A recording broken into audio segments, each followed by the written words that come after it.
Suhu global kian memanas, dampak perubahan iklim kian terasa. Lantas apa saja upaya yang dilakukan pemerintah untuk mengatasi dampak perubahan iklim?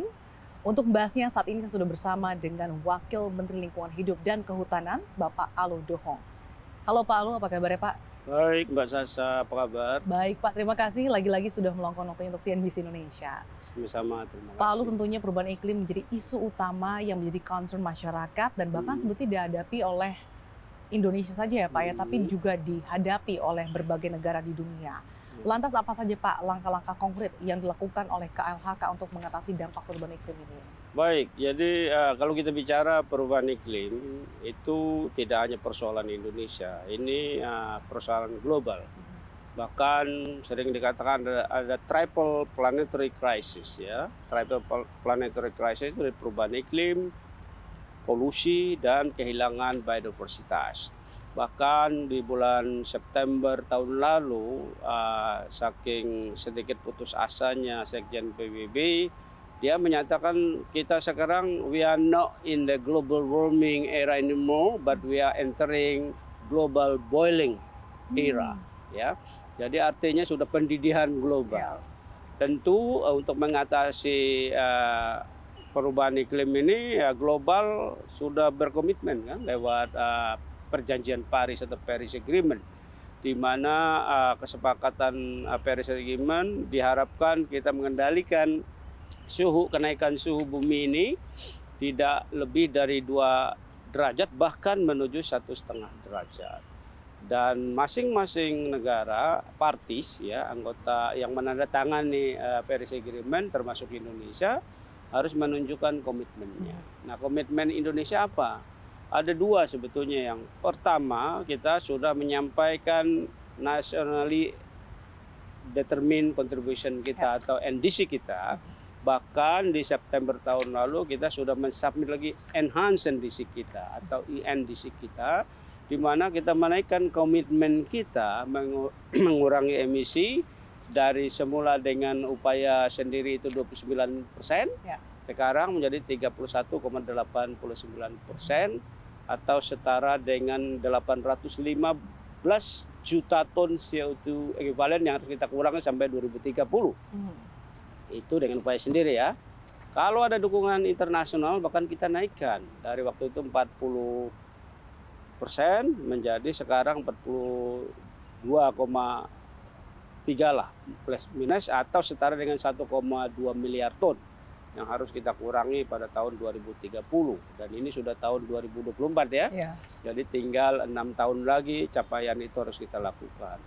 Memang di enhanced NDC kita ada 5 sektor utama ya. Jadi sektor pertama ada kehutanan dan tata guna lahan. Sektor yang kedua adalah energi, dan sektor ketiga agriculture. Kemudian yang keempat industri, produk dan produk uses, dan yang terakhir adalah sektor limbah atau sampah.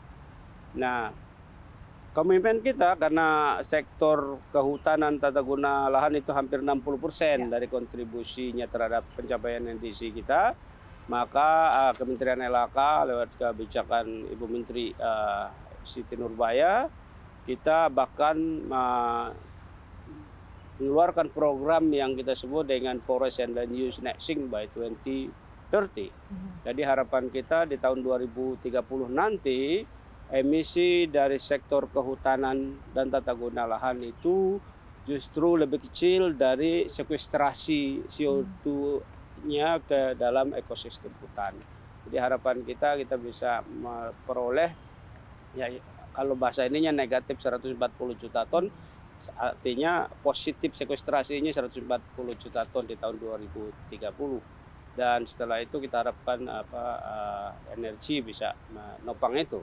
Ya, karena energi merupakan sektor kedua yang terbesar.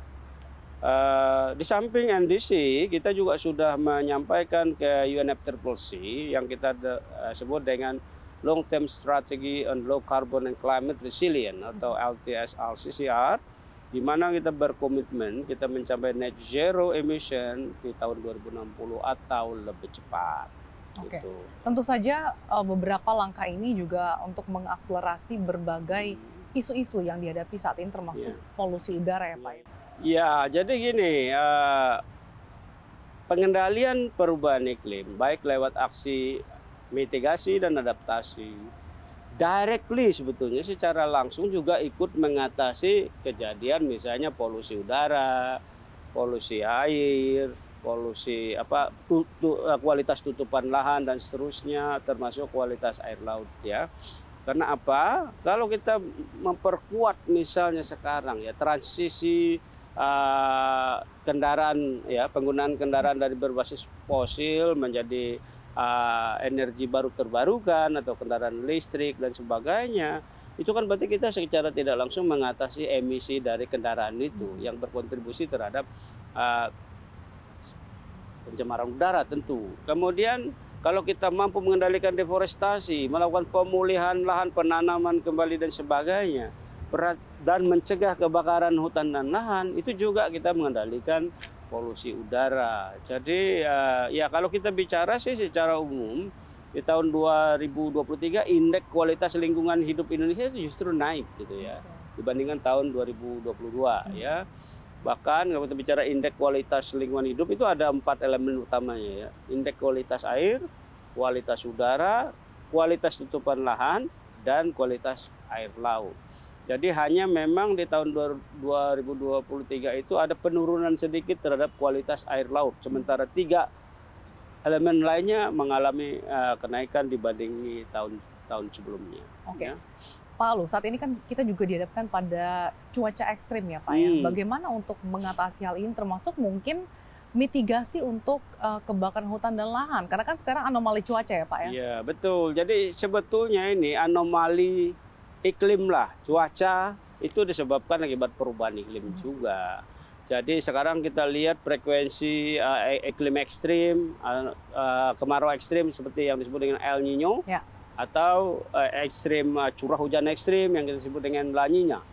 Nah, El Nino ini kita lihat kan periodik dia datang, bahkan 5 tahun sekali, 10 tahun sekali. Nah ini akibat perubahan iklim tadi menyebabkan pola cuaca weather patterns yang berubah, sehingga ini harus kita antisipasi karena El Nino kan berarti kemaraunya sangat ekstrim.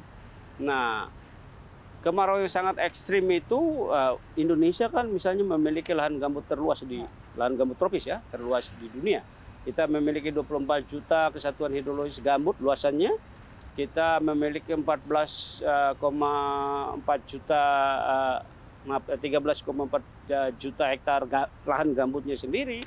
Nah, gambut ini menjadi masalah kalau gambut itu manajemen atau tata kelolanya kita tidak baik gitu ya. Tidak baik itu artinya gambut ini kita bikin kanal-kanal drainase dan sebagainya.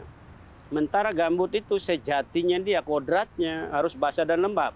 Kalau kita drain, kita bikin drainase berarti kan kita ngeluarin air ya. Gambut itu 90% air. Nah, kalau airnya kita keluar berarti muka air gambut kan turun nih dari permukaan gambutnya. Nah, gambut itu sendiri 60%, 65% itu bahan organik.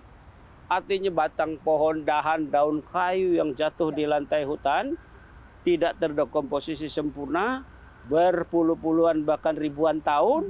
Nah ini kalau dia kering ya jadi fuel dong, bahan bakar.